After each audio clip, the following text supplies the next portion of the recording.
Esta película es lo que pasa cuando te inspiras en muchas cosas buenas, pero no tenés talento para escribir. Bienvenidos a Malditas Películas, reviews calientitos de las películas que odiamos amar, y esta semana vamos a hablar sobre I Care a Lot. En una época en la que estamos cortos de cine de verdad, por desgracia nuestra única opción son las películas de Netflix, que continúan llegando en cantidad, pero con muy poca calidad. Y I Care a Lot, otra Netflixada en toda regla, es un perfecto ejemplo de eso. Una de esas cintas que, como aquellas viejas películas clase B de los videoclubes, se limitan a tener un póster llamativo y una que otra estrella que te convenza a llevarte a casa ese VHS, llenarte la panza de palomitas durante 2 horas y no volver a acordarte de esa película nunca más. I Care a Lot es la historia de Marla Grayson, interpretada perfectamente por Rosamund Pike, quien demuestra que le tiene sacada a la perfección la medida a este tipo de personajes. Una especie de abogada que se gana la vida gracias a un bien montado esquema en el que convence a los jueces de otorgarles la tutela de adultos mayores a quienes hace pasar por viejitos desvalidos, para recluirlos en un asilo y manejar todos sus bienes a su antojo. Eso hasta que se mete con la viejita equivocada.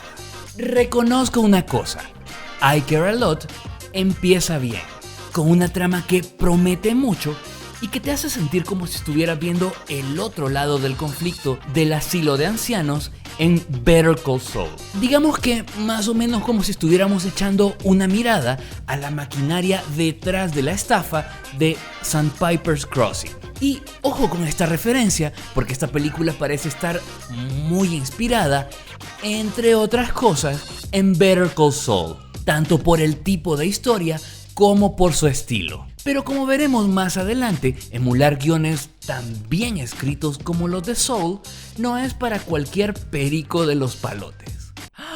Están hablando de series en Malditas Películas. Desde el inicio, Marla se establece como un depredador, con todas las herramientas legales y personales para ser completamente infalible a cualquier tipo de obstáculo. Y eso resulta muy atractivo de entrada, porque sabes que en cualquier momento esas capacidades van a ser puestas a prueba, y esa fuerza imparable está a punto de estamparse contra un objeto inamovible. Un objeto inamovible de 1,32 m de altura. Hasta ese punto, la forma de la película es absolutamente atrapante.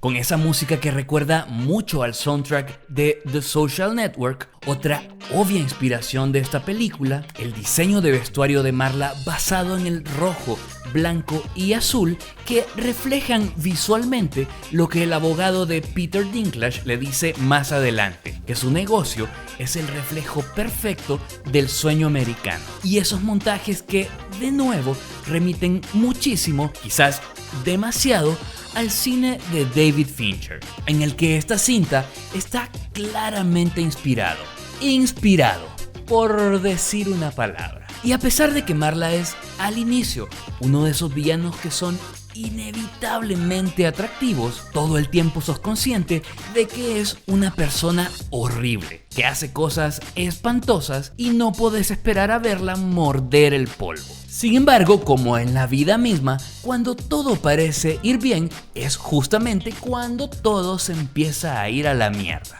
Y no hablo únicamente de los planes de Marla y su novia, sino de la película entera. Toda la película empieza a caerse a pedazos cuando aparece el personaje de Peter Dinklage. Y no por Peter Dinklage, que es un capo, y yo le compro lo que sea. Pero es que a partir de ese punto, la película empieza a torcer sus propias reglas internas cada vez un poco más, hasta que la trama se rompe irremediablemente. Y es aquí cuando el gran problema de esta película se vuelve muy evidente: la diferencia entre realismo y verosimilitud. Déjenme explicarlo de la forma más rápida posible. Toda película, en sus primeros minutos, nos establece sus reglas internas, ya sean realistas, fantásticas o absolutamente ridículas. Esos primeros 15 minutos son una especie de contrato entre el espectador y la película, que te abre las puertas a un mundo que funciona de una forma y solamente de una forma. Por ejemplo, en la trilogía de The Dark Knight, aceptas la idea de un millonario que usa su traje de murciélago, sale a combatir el crimen por las noches, logra vencer él solo y sin armas de fuego a un pequeño comando de matones entrenados y regresa a casa con solo unos rasguños y listo para verse muñeco al día siguiente. Pero te hace ruido cuando después de 5 meses atrapado en un agujero en el otro lado del mundo y sin un peso encima, Bruce Wayne regresa a Gotham tan campante y sin ninguna explicación. Y no, la respuesta no es I'm Batman. O podés aceptar que Tony Stark construya un traje mecánico con las piezas de un misil balístico en una cueva, pero de algún modo hacer cualquier arma que la trama requiera con nanotecnología se siente como algo demasiado conveniente y fuera de lugar. Pues más o menos lo mismo sucede con esta película. Su gran atractivo recae en la promesa de un personaje que puede utilizar la astucia para ponerse por encima de estos tipos que son mafiosos profesionales. Pero en realidad, Marla termina exhibiendo unas habilidades completamente inverosímiles para una persona normal, que es en mayor o menor medida lo que a final de cuentas es Marla. Entonces uno esperaría que, al igual que Soul, encontrara algún recurso legal o alguna habilidad inherente al personaje para salirse con la suya, y no simplemente sacarse técnicas de la manga como si ella fuera Mike Ehrmantraut o como si tener problemas con la mafia rusa fuera lo más normal de la vida.